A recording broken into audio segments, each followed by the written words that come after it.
Hello friends, welcome to defence matrix.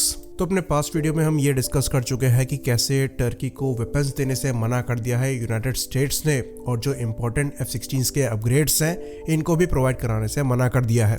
तो सबसे पहले जो चीज़ डिनाई करी गई थी ये F-35 थे, जिनके लिए टर्किश पायलट जो हैं यूएस में ट्रेनिंग भी ले रहे थे। लेकिन फिर टर्की ने S-400 को एक्वायर किया, जिसके बाद से F-35 के प्रोग्राम से टर्की को बाहर कर दिया गया, जिसके बाद से यूएस और टर्की के टाइज में दरारें दिखना चालू हो गई। उसके बाद से अपनी एयरक्राफ्ट की फ्लीट को मेंटेन करने के लिए टर्की द्वारा एडिशनल F-16 देखे जा रहे थे, जिसके अंतर्गत करीबन 40 F-16 टर्की को एक्वायर करने थे और करीबन 79 मॉडर्नाइजेशन किट्स जो हैं यूएस से टर्की को लेनी थी, जो अगेन डिनाई कर दी गई। और इसके पीछे जो रीज़न बताया गया ये टर्की के एग्रेशन को बताया गया ग्रीस के अगेंस्ट में।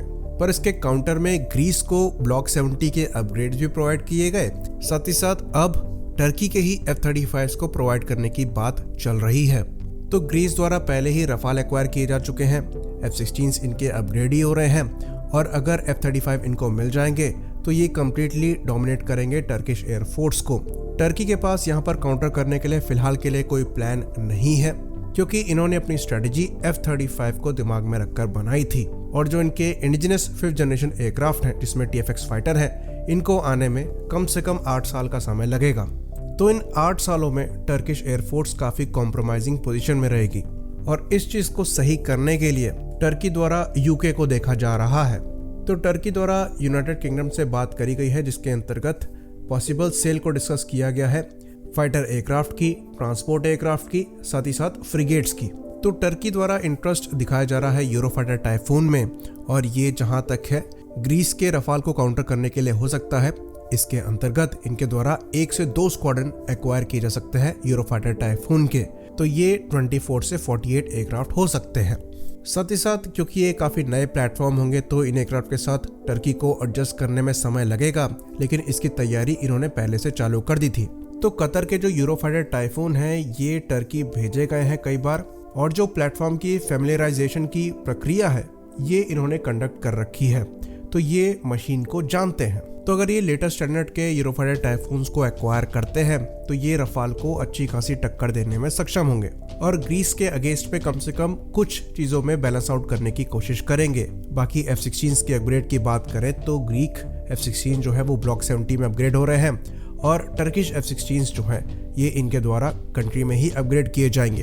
तो ये ब्लॉक 70 स्टैंडर्ड तक के तो नहीं होंगे, पर गैप को ब्रिज करने की कोशिश ज़रूर करेंगे। बाकी दूसरी इंपॉर्टेंट डील की बात करें तो इनके द्वारा ब्रिटिश C-130J ट्रांसपोर्ट प्लेन्स भी एक्वायर करे जा सकते हैं, जो कि रिलेटिवली नए हैं और रॉयल एयरफोर्स द्वारा रिटायर किए जा रहे हैं।